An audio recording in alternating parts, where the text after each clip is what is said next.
जय हिंद प्यारे दोस्तों। आज के इस वीडियो में हम यूपी डीएलएड थर्ड सेमेस्टर का समावेशी शिक्षा विषय में 2021 से लेकर 2024 तक में जितने भी अति लघुत्तरी प्रश्न आए हैं उन सभी प्रश्नों को करने वाले हैं, जो आपके एग्जाम के लिए काफी महत्वपूर्ण है। और इन प्रश्नों को हम डिटेल में कराएंगे। अगर आपको अति लघुत्तरी प्रश्न के अलावा लघुत्तरी प्रश्न भी करना होगा तो बड़े ही आसानी से कर पाएंगे। तो चलिए पहले प्रश्न की ओर बढ़ते हैं। तो बुद्धि लब्धि का सूत्र बताइए। तो बुद्धि लब्धि की शुरुआत कैसे हुई, सबसे पहले यह जानते हैं। तो बुद्धि लब्धि की शुरुआत अल्फ्रेड बीने से होती है। अल्फ्रेड बीने कहता है कि हर बालक की बुद्धि को मापा जा सकता है। तो उसको अल्फ्रेड बीने ने क्या कहा था, बुद्धि परीक्षण बताया था। तो बुद्धि परीक्षण क्या करता था, बालक की बुद्धि को मापता था कि कौन सा बालक तेज है, कौन सा बालक मूर्ख है। यह बताने के लिए शुरुआत किसने किया था, अल्फ्रेड बीने ने शुरुआत किया बुद्धि परीक्षण के नाम से। किसने किया था, अल्फ्रेड बीने। अल्फ्रेड बीने के बाद में एक मनोवैज्ञानिक आए जिनका नाम था स्टर्न। स्टर्न ने क्या कहा कि यह बुद्धि परीक्षण नहीं होना चाहिए, इसका नाम रखा बुद्धि लब्धि। बुद्धि लब्धि का सबसे पहले प्रयोग, शब्द का प्रयोग किसने किया था, स्टर्न ने किया था।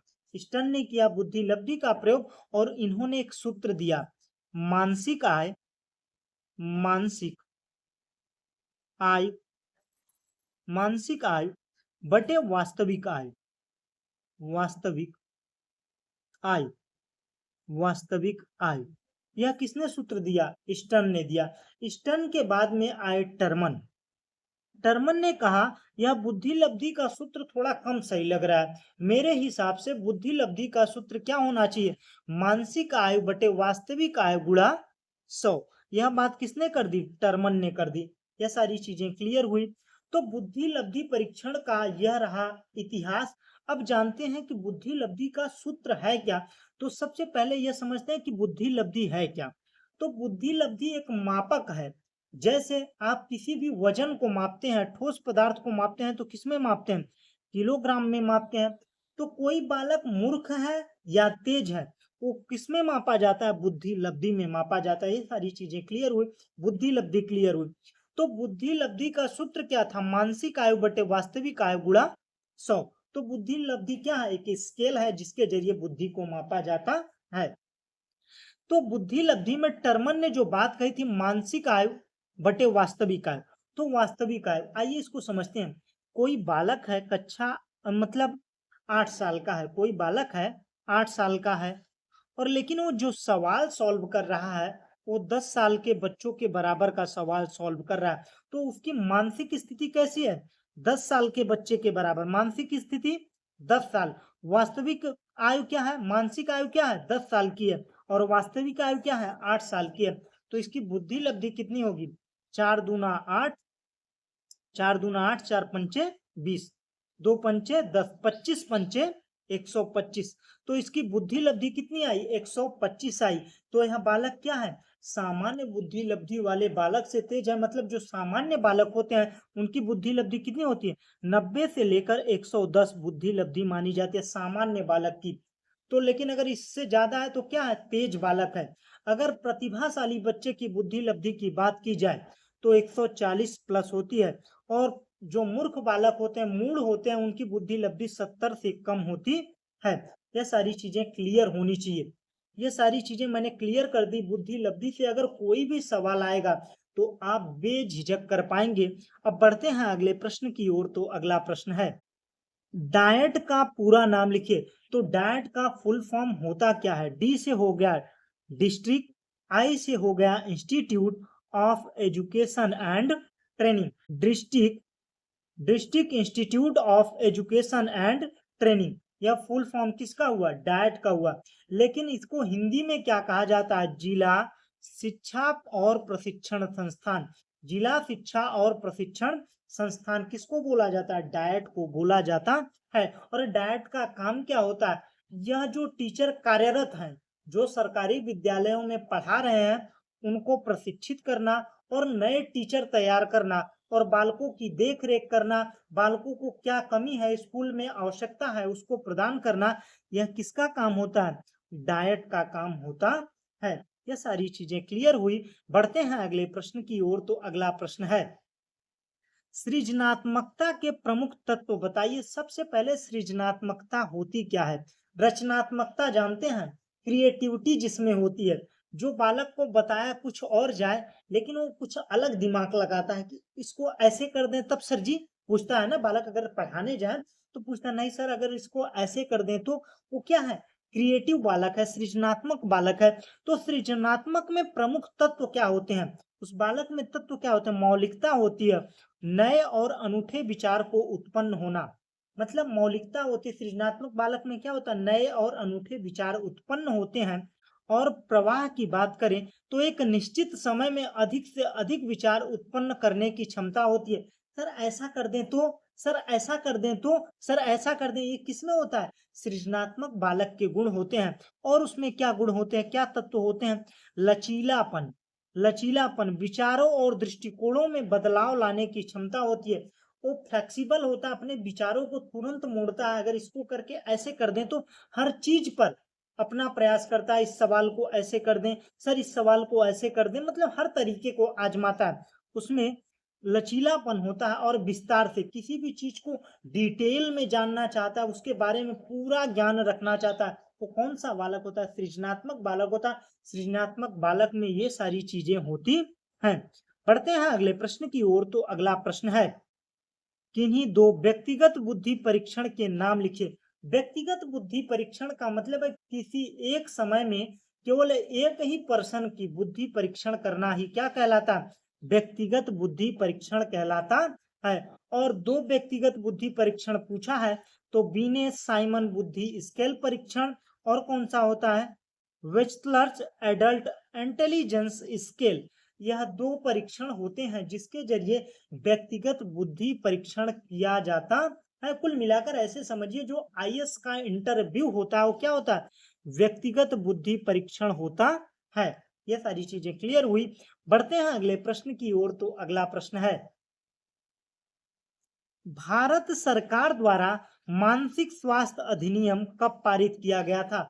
तो भारत सरकार द्वारा मानसिक स्वास्थ्य अधिनियम, मेंटल हेल्थ केयर एक्ट 2017 में पारित किया गया था और 29 मई 2018 को लागू किया गया था। बात करते हैं, परामर्श में सहयोग देने वाली दो संस्थानों के नाम बताइए। तो परामर्श में सहयोग देने वाली भारत सरकार की दो संस्थाएं कौन कौन सी हैं? भारतीय पुनर्वास परिषद, भारतीय पुनर्वास परिषद, और दूसरा है राष्ट्रीय मानसिक स्वास्थ्य तांत्रिक विज्ञान संस्थान। राष्ट्रीय मानसिक स्वास्थ्य तांत्रिक विज्ञान संस्थान है। यह दो संस्थान है जो भारत सरकार को परामर्श देते हैं। भाषा कौशल का सही क्रम बताइए। जब कोई बालक प्रकृति रूप से नेचुरल तरीके से किसी भाषा को सीखता है तो उसका एक क्रम होता है।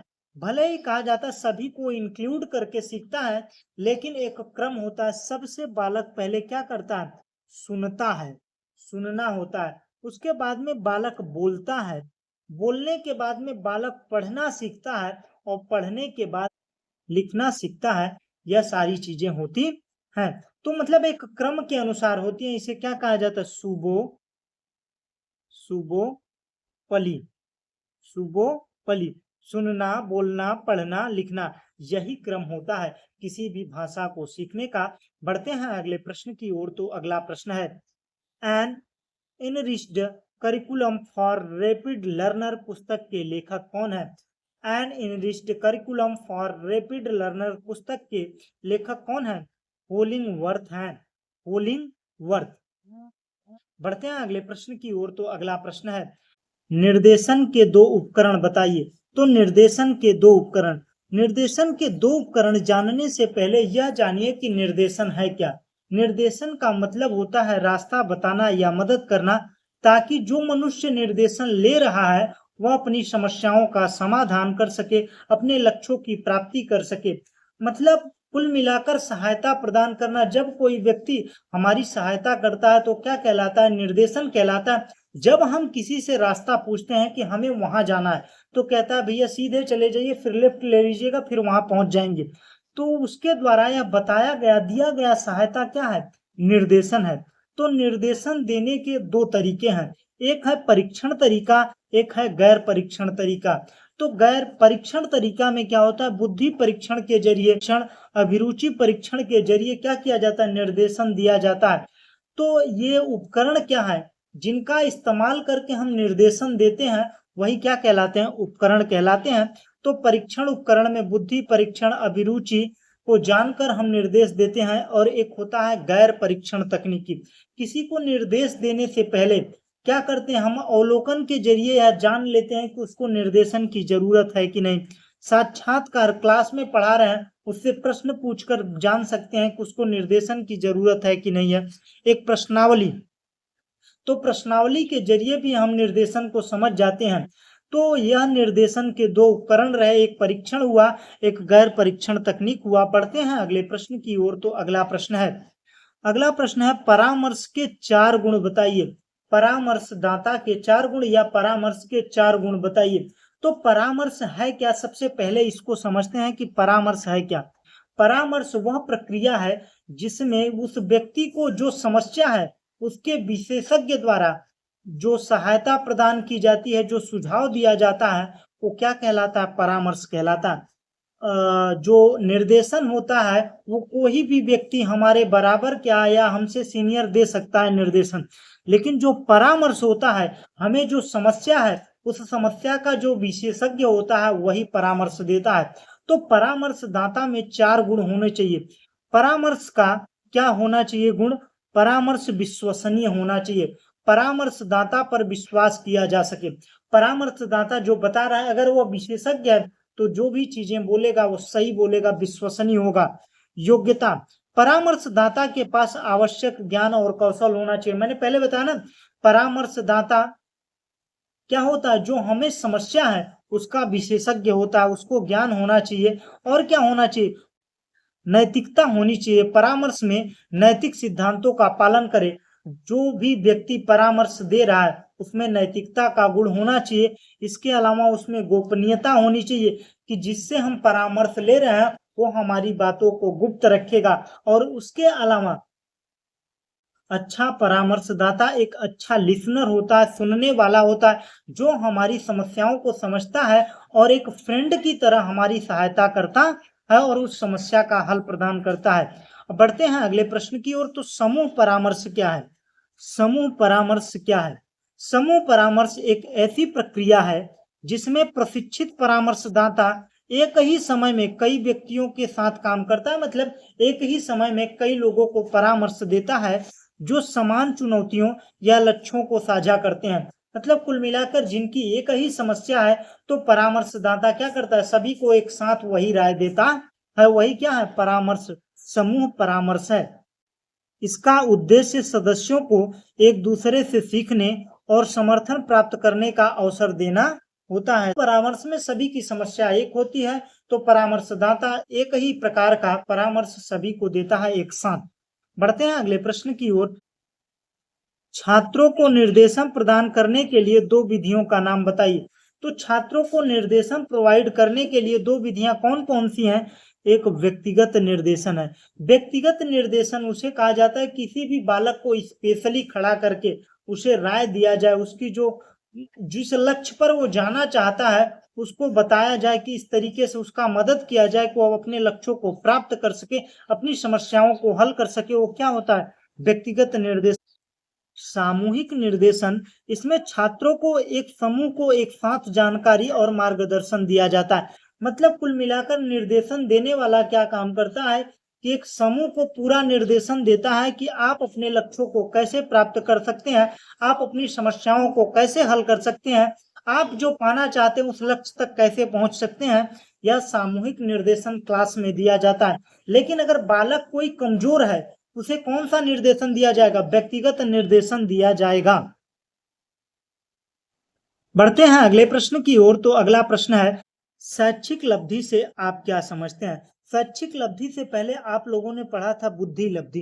तो बुद्धि लब्धि को तो हमने काफी डिटेल में बताया था कि मानसिक स्तर को मापने के लिए हम किसका उपयोग करते हैं, बुद्धि लब्धि का प्रयोग करते हैं। लेकिन अगर शिक्षा के स्तर को मापना है तो शैक्षिक लब्धि का प्रयोग किया जाता है। तो शैक्षिक लब्धि होता क्या? शैक्षिक लब्धि बराबर होता है शैक्षिक आय बटे वास्तविक आय गुणा 100। जैसे जहां पर मतलब बुद्धि लब्धि में मानसिक आयु होता था, वहां पर शैक्षिक आयु हो जाएगा। तो विद्यार्थी ने पढ़ाई में जो सीखा है और जो उपलब्धि पाई है, वही क्या है? शैक्षिक लब्धि है। शैक्षिक लब्धि समझ में आई। अब बढ़ते हैं अगले प्रश्न की ओर। तो अगला प्रश्न है, समस्यात्मक बालक किसे कहते हैं? समस्यात्मक बालक वह बालक है जिसका व्यवहार सामाजिक मापदंडों से भिन्न होता है। वह स्वयं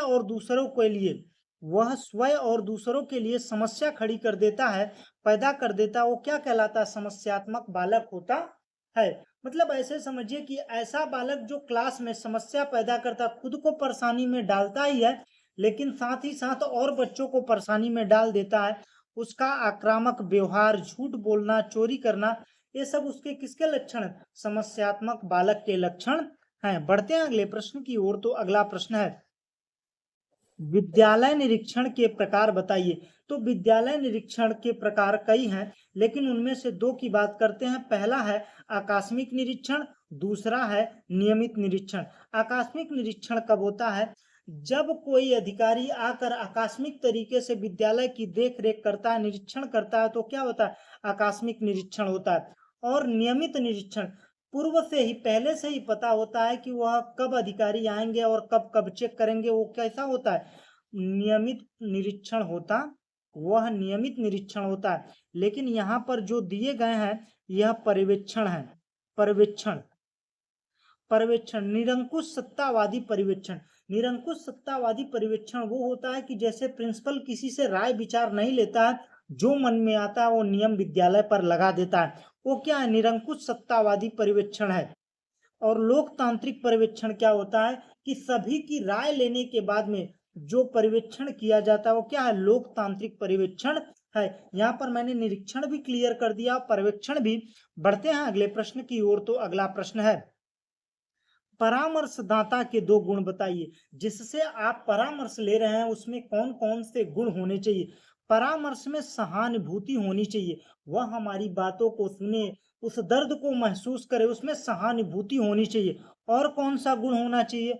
वह गोपनीयता होनी चाहिए, कि मतलब जो परामर्शदाता से हम बात कर रहे हैं, वह बात किसी से शेयर न करे। इसके अलावा एक गुण और होना चाहिए, वह एक अच्छा लिसनर होना चाहिए, मतलब एक सुनने वाला होना चाहिए। अगर वो अच्छा सुनने वाला होगा, तभी आपको एक बेहतर राय दे पाएगा। राय देना ही क्या कहलाता है? परामर्श कहलाता है। और राय कौन देता है? जो समस्या हमें है, उस समस्या का विशेषज्ञ होता है, वही हमें परामर्श देता है। बढ़ते हैं अगले प्रश्न की ओर। तो पिछड़े बालकों की दो विशेषता बताइए। पिछड़े बालक वो होते हैं जो सामान्य बालकों से उनका स्तर कम होता है। वो कैसे होते हैं? पिछड़े बालक होते हैं। तो पिछड़े बालक में क्या विशेषता होती है? सीखने की धीमी गति होती है, मतलब वह उतना तेजी से नहीं सीख पाते हैं। मतलब एक बार में जो सवाल बताया जाता है वो उनको समझ में नहीं आता। और क्या विशेषता होती है? आत्मविश्वास की कमी होती है। मतलब जो पिछड़े बालक होंगे उनमें क्या देखने को मिलेगा कि वो जब बार बार उसी क्लास में असफल होगा सभी बच्चों के सामने, तो उसमें आत्मविश्वास की कमी आ जाएगी कि हमसे हो पाएगा कि नहीं हो पाएगा, हम पढ़ पाएंगे कि नहीं हो कर पाएंगे। और समायोजन की समस्या होगी, उस क्लास में समायोजन नहीं कर पाएगा। यह सभी लक्षण उस पिछड़े बालक में देखने को मिलते हैं। मतलब जो सामान्य बालक से कमजोर हैं, वो कैसे बालक होते हैं? पिछड़े बालक होते हैं। बढ़ते हैं अगले प्रश्न की ओर। निर्देशन के दो उपकरण बताइए। यह प्रश्न हमने पहले करा है। तो निर्देशन का उपकरण ऐसा होना चाहिए जिसका इस्तेमाल करके हम लोगों को निर्देशित कर सकें। तो पहला क्या है? अवलोकन के जरिए। अवलोकन के जरिए भी हम क्या कर सकते हैं? निर्देशित कर सकते हैं। अवलोकन जब करेंगे, जब हम बालक को क्लास में पढ़ा रहे हैं और देखेंगे तो उसमें क्या कमियां नजर आ रही हैं। जब हम सवाल बता रहे हैं तो वो इधर उधर देख रहा है, उसका मन नहीं लग रहा है, तो उसको हम निर्देशित करेंगे कि या अपने तरीके को बदलेंगे, जिससे वो क्या होगा? बेहतर तरीके से सीख सके। साक्षात्कार के जरिए उससे सवाल करके भी हम पता कर सकते हैं, फिर उसमें जो कमियां हैं निर्देशन के जरिए ठीक कर सकते हैं। तो निर्देशन के यह उपकरण जो है वो निर्देशन को इस्तेमाल करने के लिए बताए जाते हैं। डायट की स्थापना के दो उद्देश्य बताइए कि डायट की स्थापना क्यों की गई। डायट की स्थापना सबसे पहले नए शिक्षकों को तैयार करने के लिए किया गया और इसके अलावा शिक्षण अधिगम सामग्री का विकास करना। जो शिक्षण अधिगम सामग्री है उसको विद्यालयों तक पहुंचाना, जिससे जो बालकों को बेहतर तरीके से सिखाया जा सके और औपचारिक अनौपचारिक शिक्षा के बीच की दूरी को घटाकर एकात्मक स्थापित करना, यह सभी किसके उद्देश्य हैं? डाइट के उद्देश्य हैं। तो डाइट का फुल फॉर्म हमने बताया था। अब बात करते हैं डाइट के दो विभागों के नाम बताइए। एक है प्रशासनिक शाखा विभाग, एक है योजना प्रबंधन विभाग। प्रशासनिक शाखा विभाग का मतलब है कि जो कार्यरत शिक्षक हैं उनका ध्यान देता है, और एक क्या काम करता है? योजना का प्रबंधन करता है। यह दो विभाग डाइट के होते हैं।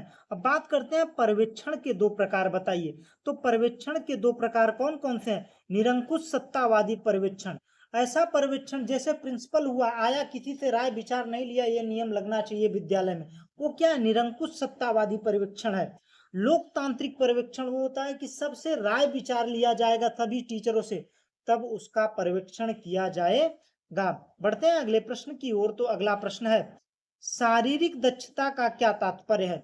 शारीरिक दक्षता का मतलब है कि एक व्यक्ति अपने दैनिक कार्यों को बिना थके आसानी से करने और आपातकालीन स्थिति का सामना करने में कितना सक्षम है, वो क्या दर्शाता है? शारीरिक दक्षता को दर्शाता है। बढ़ते हैं अगले प्रश्न की ओर। तो अगला प्रश्न है, निर्देशन शब्द से आप क्या समझते हैं, या निर्देशन क्या है? निर्देशन एक प्रक्रिया है जिसमें एक व्यक्ति को उसकी समस्या को हल करने, सही निर्णय लेने और अपने जीवन के लक्ष्यों को प्राप्त करने या मदद के लिए सलाह और सहायता दी जाती है। कुल मिलाकर निर्देशन क्या है? एक प्रकार का मार्गदर्शन है। तो वो चलने वाले नहीं है, केवल आपको मार्ग बताएंगे कि कैसे कैसे आपको करना है, वो क्या कहलाता है? निर्देशन कहलाता है। निर्देशन समझ में आया। बढ़ते हैं अगले प्रश्न की ओर। तो अगला प्रश्न है, श्रवण विकृति से क्या तात्पर्य है? श्रवण विकृति से क्या तात्पर्य है? मतलब सुनने में अक्षमता ही क्या कहलाती है? श्रवण विकृति। श्रवण विकृति का मतलब है सुनने की क्षमता में कमी या पूरी तरीके से बहरापन। यह समस्या आंशिक और पूर्ण हो सकती है। यह जन्मजात और बीमारी या दुर्घटना के कारण भी हो सकती है। श्रवण विकृति। निदान शब्द से आप क्या समझते हैं? निदान एक प्रक्रिया है जिससे किसी भी समस्या की स्थिति या मूल कारण की पहचान की जाती है। मतलब निदान के जरिए समस्या का पहचान किया जाता है। शिक्षा के क्षेत्र में इसका उपयोग छात्रों को सीखने, कठिनाइयों का पता लगाने के लिए किया जाता है। मतलब निदानात्मक शिक्षण कब किया जाता है? बालकों की कमियों और समस्याओं का पता लगाने के लिए कौन सा शिक्षण होता है? निदानात्मक शिक्षण होता है। और निदान का मतलब होता है समस्या की पहचान करना। यह सारी चीजें क्लियर हुई। और निदानात्मक शिक्षण के बाद में उपचारात्मक शिक्षण दिया जाता है। अपवंचित बालक और पिछड़े बालक कैसे भिन्न है? तो अपवंचित बालक वो होते हैं जो आर्थिक स्थिति से कमजोर होते हैं, वो क्या कहलाते हैं? अपवंचित बालक। जिनकी आवश्यकताएं, जो आवश्यक जरूरतें हैं वो पूरा नहीं हो पाती, वो बालक कैसे होते हैं? अपवंचित बालक होते हैं। और पिछड़े बालक वो होते हैं जो सामान्य बालकों से कमजोर होते हैं। तो आइए समझते हैं अपवंचित बालक और पिछड़े बालक। अपवंचित बालक वह होता है जो सामाजिक रूप से, आर्थिक, सांस्कृतिक कारणों से विकास के लिए जरूरत अवसर संसाधन नहीं मिल पाते। मतलब कुल मिलाकर आर्थिक स्थिति से कमजोर होता है, जिनकी जो जरूरतें हैं वो पूरा नहीं हो पाती, वो कैसे बालक हैं? अपवंचित बालक हैं। जबकि पिछड़ा बालक वह है जो अपनी उम्र के अन्य बच्चों की तुलना में शैक्षिक रूप से पीछे रह गया। मतलब सामान्य बालकों से जो पीछे रह गया है वो क्या है? अपवंचित बालक नहीं, पिछड़ा बालक है। और अपवंचित बालक वो हो सकता है, लेकिन पिछड़ा बालक अपवंचित नहीं हो सकता। मतलब अपवंचित बालक पिछड़ा हो सकता है, आर्थिक स्थिति कमजोर होने के कारण, मेंटली प्रेशर होने की वजह से वो सामान्य बालकों के बराबर नहीं हो सकता। लेकिन जो पिछड़ा बालक है वह अपवंचित नहीं हो सकता। पिछड़ा बालक किसकी कैटेगरी में आता है? जो जिसका बुद्धि लब्धि सामान्य स्थिति से कम है, वो कैसा है? पिछड़ा बालक है। और जो आर्थिक रूप से कमजोर है, जो अपनी निजी आवश्यकताओं को, जो आवश्यकताएं हैं उसकी, वो पूरा नहीं हो पा रही हैं, तो क्या है? अपवंचित बालक है। बढ़ते हैं अगले प्रश्न की ओर। हकलाना। हकलाने से क्या तात्पर्य है? हकलाना एक वाक दोष है जिसमें व्यक्ति बोलते समय शब्दों को दोहराता है या लंबा खींचता है या बीच-बीच में रुक जाता है, जिसमें उसकी बोली का प्रवाह बाधित होता है, उसे क्या कहते हैं? मतलब जो भाषा है, प्रवाह में रुकावट ही क्या कहलाती है? हकलाना कहलाती है। बढ़ते हैं अगले प्रश्न की ओर, तो अगला प्रश्न है टीएलएम। टीएलएम से आप क्या समझते हैं? टीचिंग लर्निंग मटेरियल, शिक्षण अधिगम सामग्री। वे सभी सामग्रियां जिनका उपयोग शिक्षक शिक्षण प्रक्रिया को सरल और रुचिकर और प्रभावी बनाने के लिए करता है। मतलब टीएलएम का प्रयोग शिक्षक इसलिए करता है कि जिससे बालकों को वो चीजें रुचिकर लगें, सरल लगें और बड़े ही आसानी से बालक समझ पाए। जैसे चार्ट बनवाता है, model paper, video, flex card के जरिए पढ़ाता है। ये सभी क्या है? टीएलएम है, टीचर लर्निंग मटेरियल है। बुद्धि लब्धि के संदर्भ में वास्तविक आयु क्या है? जो बालक की वास्तविक आयु है वही क्या है? जैविक आयु। जैविक उम्र ही क्या है? वास्तविक आयु है। और मानसिक आयु क्या है? मानसिक आयु का मतलब है कि वह किस लेवल के सवालों को सॉल्व कर रहा है, उसकी मानसिक स्थिति किस लेवल के बच्चों के बराबर है, तो क्या है? मानसिक आयु है। बढ़ते हैं अगले प्रश्न की ओर, तो अगला प्रश्न है परामर्श में सहयोग देने वाली कुछ प्रमुख संस्थाएं। तो परामर्श में सहयोग देने वाली जो संस्थाएं वो कौन-कौन सी है? एक है डायट है, जिला चिकित्सालय है और मनोविज्ञानशाला है। यह 3 संस्थाएं क्या करती हैं? परामर्श देती हैं। बढ़ते हैं अगले प्रश्न की ओर, तो अगला प्रश्न है पर्यवेक्षण का क्या अर्थ है? पर्यवेक्षण का क्या अर्थ है? पर्यवेक्षण का अर्थ है किसी कार्य या प्रक्रिया की निगरानी करना। मतलब देख रेख करना ही क्या कहलाता है? पर्यवेक्षण कहलाता है।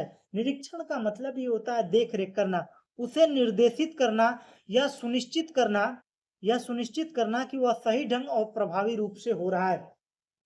पर्यवेक्षण का मतलब होता है किसी कार्य की प्रक्रिया की निगरानी रखना, जो काम हो रहा है उस पर निगरानी रखना और उसे निर्देशित करना और सुनिश्चित करना कि वह सही ढंग से हो रहा है और प्रभावी रूप से हो रहा है। यह क्या है? पर्यवेक्षण है। पर्यवेक्षण का अर्थ है विद्यालय की गतिविधियों का मूल्यांकन करना। पर्यवेक्षण का क्या अर्थ है? विद्यालय की गतिविधियों का मूल्यांकन करना और शिक्षकों की कुशलता को बढ़ाना। यह क्या है? पर्यवेक्षण है। जो डायट से अधिकारी आते हैं वो क्या होते हैं? पर्यवेक्षण होते हैं, पर्यवेक्षक। पर्यवेक्षक क्या करते हैं? विद्यालय की गतिविधियों का मूल्यांकन करते हैं और शिक्षकों की कुशलता को बढ़ावा देते हैं। अब बात करते हैं अगले प्रश्न की ओर, तो अगला प्रश्न है निदान और उपचार को समझाइए। जो समस्या की पहचान की जाती है, किसी भी बालक की जो समस्या है उसकी पहचान करना निदान है और उसके बाद में उसकी समस्या को सॉल्व करना क्या है? उपचार है। निदान का मतलब है समस्या के कारण की पहचान करना, जबकि उपचार है उस समस्या को ठीक करने का, सुधारने के लिए उठाया गया कदम ही क्या है? उपचार है। निदान भी समझ में आया, उपचार भी समझ में आया। अब बात करते हैं पर्यवेक्षण और निरीक्षण में अंतर। तो पर्यवेक्षण केवल गुणात्मक पर ध्यान दिया जाता है। पर्यवेक्षण जो होता है वो पर्यवेक्षण क्या करता है? आता है अचानक एक दिन में क्या दिखेगा? वो गुणात्मक चीजों को देखेगा। जबकि निरीक्षण में गुण दोष दोनों को इंगित किया जाता है। इसमें क्या कमियां हैं, क्या सही करना है, यह सभी काम कौन करता है? निरीक्षक करता है। बढ़ते हैं अगले प्रश्न की ओर, तो अगला प्रश्न है मनोविज्ञानशाला उत्तर प्रदेश में कब और कहाँ स्थापित किया गया? तो 1947 में मनोविज्ञानशाला प्रयागराज में स्थापित किया गया। बढ़ते हैं अगले प्रश्न की ओर, तो अगला प्रश्न है परामर्श में सहयोग देने वाली 2 संस्थाओं के नाम। डायट, जिला चिकित्सालय, मनोविज्ञानशाला। यह सभी क्या है? संस्थाएं परामर्श में सहयोग देती हैं। परामर्श के 2 उद्देश्य बताइए। परामर्श का उद्देश्य क्या होना चाहिए? परामर्श में व्यक्ति की समस्याओं को समझने, उसे हल करने में मदद करना पहला होता है और व्यक्ति की क्षमताओं, प्रतिभाओं को विकास करने में सहायता करना। परामर्श का काम क्या है? व्यक्ति की जो कमियां हैं, जो क्षमताएं हैं उसका विकास करना, प्रतिभाओं का विकास करना। परामर्श से होता क्या? परामर्श एक प्रकार का राय है, लेकिन जो जिस बारे में हम राय ले रहे हैं उसका वह विशेषज्ञ होता है परामर्शदाता। ये चीजें याद रखिएगा। लेकिन निर्देशन जो होता है वह कोई भी दे सकता है। सड़क पर चलते आदमी से अगर पूछेंगे कि हमें यहाँ पर जाना है तो रास्ता बता देगा, वो क्या है? निर्देशन है। जो रास्ते पर चलता नहीं केवल बताता है वो क्या है? निर्देशक है। और जो साथ में चलकर उस समस्या को हल हल करवाता है वो क्या है? परामर्शदाता है। शिक्षण और निर्देशन में एक अंतर लिखिए। शिक्षण का उद्देश्य ज्ञान और कौशल प्रदान करना, जबकि निर्देशन का उद्देश्य व्यक्ति को उसके जीवन के निर्णय लेने और समस्या को हल करने में मदद करना है। केवल अपने बातों को कहना है, राय देना है, बाकी वह निर्णय स्वयं लेगा व्यक्ति कि हमें कैसे करना है। केवल हमारा गुरु का काम क्या होता है? केवल रास्ता दिखाना होता है। चलता कौन है? विद्यार्थी करता है। तो शिक्षण जो है, शिक्षण में ज्ञान के बढ़ावा के साथ साथ निर्देशन भी दिया जाता है। विशिष्ट बालक किन्हें कहा जाता है? तो विशिष्ट बालक वो होते हैं जिनकी बुद्धि लब्धि सामान्य बालक से अधिक है या सामान्य बालक से कम है, तो क्या कहलाते हैं? विशिष्ट बालक कहलाते हैं। जिनका आईक्यू लेवल 140 प्लस है, वो भी क्या है? प्रतिभाशाली विशिष्ट बालक हैं। और जिनका आईक्यू लेवल 90 से कम है, वो भी क्या है? विशिष्ट बालक हैं। या शारीरिक रूप से विकलांग है, शारीरिक रूप से अक्षम है, वह भी क्या है? विशिष्ट बालक है। या जिनमें सीखने की अक्षमता है, वो भी क्या है? विशिष्ट बालक हैं। शारीरिक विकलांग बालक कौन होते हैं? शारीरिक विकलांग बालक वे होते हैं जिनकी शारीरिक बनावट या कार्य प्रणाली में कमी होती है। मतलब जो दैनिक जीवन में काम है उसको भी जो नहीं कर पाता, वो क्या है? शारीरिक विकलांग बालक है। बढ़ते हैं अगले प्रश्न की ओर। तो अगला प्रश्न है, पिछड़ापन मापने की इकाई क्या है? बुद्धि लब्धि के जरिए ही पिछड़ापन मापा जाता है। अगर बुद्धि लब्धि उसका 90 से कम है तो क्या है? पिछड़ा बालक है। बढ़ते हैं अगले प्रश्न की ओर। तो अगला प्रश्न है, विकलांगता के दो कारण बताइए। तो विकलांगता के दो कारण कौन कौन से हैं? एक अनुवांशिक कारण भी हो सकता है, दूसरा पर्यावरणीय कारक भी हो सकता है। अनुवांशिक कारण क्या? माता पिता होंगे तो माता पिता की वजह से भी हो सकता है। और पर्यावरणीय कारक भी हो सकता है, किसी दुर्घटना के कारण भी वह विकलांग हो सकता है। बढ़ते हैं अगले प्रश्न की ओर। तो समावेशी शिक्षा का सूक्ष्म आशय क्या? सूक्ष्म आशय सभी को सार्वभौमिक शिक्षा प्रदान करना। समावेशी शिक्षा का सूक्ष्म आशय क्या है? सभी को सार्वभौमिक शिक्षा प्रदान करना। शैक्षिक लब्धि क्या है? शैक्षिक लब्धि का सूत्र क्या है? शैक्षिक लब्धि की जगह पर शैक्षिक आयु बटे वास्तविक आयु गुणा 100, यही क्या है? शैक्षिक लब्धि है। और बुद्धि लब्धि क्या है? मानसिक आयु बटे वास्तविक आयु गुणा 100। अब बढ़ते हैं अगले प्रश्न की ओर। तो अगला प्रश्न है, श्रवण विकृति क्या है? श्रवण विकृति सुनने की क्षमता में कमी या हानि क्या कहलाती है? श्रवण विकृति कहलाती है। या जो कानों से कम सुन सकता है वही क्या है? श्रवण विकृति है। आवाज की समस्या का दोष क्या है? आवाज की समस्या का दोष को क्या कहा जाता है? वाक दोष भी कहते हैं। हाँ, एक ऐसी स्थिति है जिसमें व्यक्ति की आवाज की गुणवत्ता, पिच, तीव्रता में असामान्यता होती है। मतलब सही तरीके से वह नहीं बोल पाता, वही क्या है? वाक दोष है। अब बढ़ते हैं अगले प्रश्न की ओर। तो अगला प्रश्न है, बाल अपराधी बालकों की उपचार की विधि बताइए। तो बाल अपराधी बालकों के उपचार के लिए परामर्श सेवा है, मनोविश्लेषण, मनोचिकित्सा जैसी विधियों का उपयोग किया जाता है। बाल अपराध बालकों के उपचार के लिए किया जाता है। अगर उसकी मानसिक स्थिति नहीं है, वो उसने क्यों यह बाल अपराध किया है। जो बालक 18 वर्ष से कम है और जो भी अपराध करते हैं वो किसमें आता है? बाल अपराध में आता है। कानून या नियमों को तोड़ते हैं वो क्या है? बाल अपराध है। बढ़ते हैं अगले प्रश्न की ओर। तो अगला प्रश्न है, मंद बुद्धि बालकों की पहचान और लक्षण बताइए। तो मंद बुद्धि वाले बालक कौन होते हैं? जिनका आईक्यू लेवल, बुद्धि लब्धि 90 से कम है, वो क्या है? मंद बुद्धि वाले बालक हैं। मंद बुद्धि वाले बालकों की लक्षण क्या है? वो सीखने की गति उनकी धीमी होती है, सामाजिक संवेगात्मक समायोजन में कठिनाई महसूस करते हैं, स्मृति और ध्यान की कमी होती है। जो भी चीजें याद करने के लिए दिया जाता है वह बेहतर तरीके से याद नहीं कर पाते हैं। अपवंचन क्या है? अपवंचित बालक के जो गुण होते हैं वही अपवंचन है, कि जिनकी मूलभूत आवश्यकताएं हैं, अगर वह संसाधनों से वंचित रहता है, उससे विकास के लिए आवश्यक है, जो उसके विकास के लिए आवश्यक है, जैसे भोजन हुआ, उसके लिए भोजन नहीं मिल पा रहा है, पढ़ने के लिए कॉपियां नहीं मिल पा रही, अगर इससे अपवंचित है तो क्या है? अपवंचन कहलाता है। मतलब मूलभूत आवश्यकताएं जिनकी पूरी नहीं हो रही है वो क्या है? अपवंचन है। वाणी बाधित या वाक दोष के लक्षण बताइए। वाक दोष के लक्षण क्या क्या हैं, आइए समझते हैं। हकलाना या तुतलाना, ये क्या है? वाक दोष के लक्षण है। शब्दों के उच्चारण को ठीक से न कर पाना या किसी भी शब्द को लंबा खींचना, ये सब क्या है? वाक दोष के लक्षण है। आवाज की गुणवत्ता में असामान्यता भी क्या है? या वाक दोष है। बढ़ते हैं अगले प्रश्न की ओर। प्रतिभाशाली बालकों की दो विशेषता बताइए। प्रतिभाशाली बालकों की विशेषता क्या है? उनका आईक्यू लेवल 140 प्लस होता है। वह बहुत तेजी से चीजों को सीखते हैं। वही मैंने बताया ना, जिनका आईक्यू लेवल 140 से कम होता है और तीव्र गति से सीखते हैं। श्रवण विकलांगता के कारण बताइए। श्रवण विकलांगता के कारण क्या क्या है, आइए जानते हैं। तो श्रवण विकलांगता में है संवेदी तंत्रिका श्रवण हानि, मतलब आंतरिक कान या तंत्रिका में क्षति के कारण भी नहीं सुन पाता है। संचालन श्रवण हानि, बाहरी कान या मध्य कान में समस्या, मतलब बाहरी कान कट गया है तो यह नहीं पता चलता है कि आवाज कहाँ से आ रही, तो यह सारी समस्याएं होती हैं। और मिश्रित श्रवण, मतलब दोनों प्रकार की जो समस्याएं देखने को मिलती हैं, आंतरिक और बाहरी। अब बात करते हैं निर्देशन क्या है। निर्देशन को हमने बेहतर तरीके से बताया, वही प्रश्न है। उसके बाद में बढ़ते हैं अगले प्रश्न की ओर। तो अगला प्रश्न है, टेलर फ्रेम का उपयोग किस तरह के बालकों हेतु उपयोग किया जाता है? जो दृष्टि बाधित बालक होते हैं उनके लिए गणित पढ़ाने के लिए और ज्यामिति सिखाने के लिए टेलर फ्रेम का उपयोग किया जाता है। हकलाने के दो कारण क्या है? हकलाने के दो कारण है, अनुवांशिक कारण भी हो सकते हैं और वातावरणीय कारक भी हो सकते हैं कि उसे बेहतर वातावरण न मिलने के कारण भी बालक अपने शब्दों को नहीं बोल पाते हैं।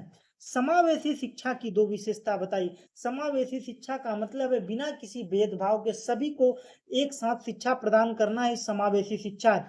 सभी बच्चों को एक शैक्षिक वातावरण में एक साथ शिक्षा देना। विशेष आवश्यकता वाले बालकों को भी सिखाने के लिए समान अवसर प्रदान करना ही क्या है? समावेशी शिक्षा है। श्रवण विकृति से क्या समझते हैं? श्रवण विकृति का अर्थ है सुनने की क्षमता में कमी या हानि, क्या कहलाती है?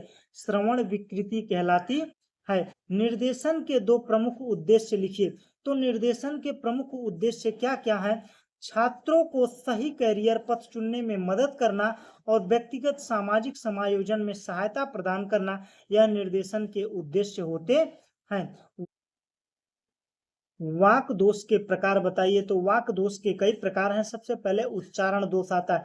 अगर कई बालक ऐसे होते हैं कि अगर किसी को बोला जाए कि पेड़ बोलो बालक, तो पेड़ की जगह पर वो क्या बोलता है? पेड़ बोलता है, तो उच्चारण दोष होता है। प्रवाह दोष, किसी भी बालक को कह दिया जाए कि लगातार बोलते रहिए तो बीच में क्या करता है? हकलाने लगता है। तो ऐसे अगर बात कर रहा है तो क्या है? प्रवाह दोष है। आवाज दोष में किसी की पिच लंबी है, साय साय की आवाज आती है, गुणवत्ता की समस्या है, तो आवाज दोष होता है। अब बढ़ते हैं अगले प्रश्न की ओर। तो अगला प्रश्न है, बुद्धि लब्धि का सूत्र लिखिए। तो मैंने बुद्धि लब्धि को पहले प्रश्न में काफी डिटेल के साथ और बेहतर तरीके से पढ़ा है, तो बुद्धि लब्धि के लिए तो कोई समस्या है नहीं अगर आप लोगों ने शुरू से वीडियो देखा है तो बुद्धि परीक्षण कितने प्रकार के होते हैं? तो बुद्धि परीक्षण दो प्रकार के होते हैं। एक होता है व्यक्तिगत बुद्धि परीक्षण, जिसमें केवल एक व्यक्ति का बुद्धि परीक्षण किया जाता है। एक है सामूहिक बुद्धि परीक्षण, जब कई लोगों का एक साथ परीक्षण किया जाता है तो क्या है? सामूहिक बुद्धि परीक्षण है। अपराधी बालकों के उपचार की विधियां कौन कौन सी है? प्रकाश डालिए। तो अपराधी बालकों की उपचार की विधियां है कि परामर्श के जरिए पहले राय दिया जाए कि बालक कैसे अपनी समस्याओं के बाल अपराध को ठीक कर सकता है। मनोविश्लेषण किया जाए, उसके बाद में मनोचिकित्सा के जरिए भी बाल अपराध अपराधी बालक का उपचार किया जा सकता है। बढ़ते हैं अगले प्रश्न की ओर। तो अगला प्रश्न है, भारतीय पुनर्वास परिषद के कार्य बताइए। तो भारतीय पुनर्वास परिषद का कार्य क्या क्या है? जो विकलांगता के क्षेत्र में प्रशिक्षण और शिक्षा के लिए मानकों को निर्धारित करता है, मतलब जो भी संस्थान चला रहे हैं विकलांग के लिए प्रशिक्षण या शिक्षा प्रदान कर रहे हैं, उनके मानक को निर्धारित करना और पेशेवरों को पंजीकृत करना, जो चला रहे हैं उनको पंजीकृत करना होता है। शारीरिक अक्षमता और विकलांगता को परिभाषित कीजिए। जो दैनिक कार्यों को करने में असफल है वो क्या है? शारीरिक अक्षम बालक हैं या विकलांग बालक होते हैं, जो अपने दैनिक जीवन कार्यों को नहीं कर पाते या उसमें करने में कठिनाई हो रही है तो क्या है? विकलांग या शारीरिक अक्षम बालक हैं। अब बात करते हैं परामर्श के प्रकार। तो परामर्श के कितने प्रकार हैं? तो परामर्श के चार प्रकार हैं, व्यक्तिगत परामर्श, सामूहिक परामर्श, निर्देशात्मक परामर्श और निर्देशात्मक परामर्श या 4 प्रकार के परामर्श होते हैं। इसी के साथ में पूरा तिलगुत्तरी प्रश्न समाप्त हुआ। अगर आप लोगों को वीडियो अच्छा लगा तो वीडियो को लाइक कर दीजिए, दोस्तों के साथ शेयर कर दीजिए और चैनल पर नए हो तो भाई प्लीज यार चैनल को सब्सक्राइब कर दीजिए और अपने दोस्तों के साथ जरूर शेयर करिए। हम इतनी मेहनत से आप लोगों के लिए वीडियो लाते हैं और आप लोग थोड़ा सा सपोर्ट दिखाइए जिससे हमारा भी मोटिवेशन बना रहे। Thanks for watching. जय हिंद।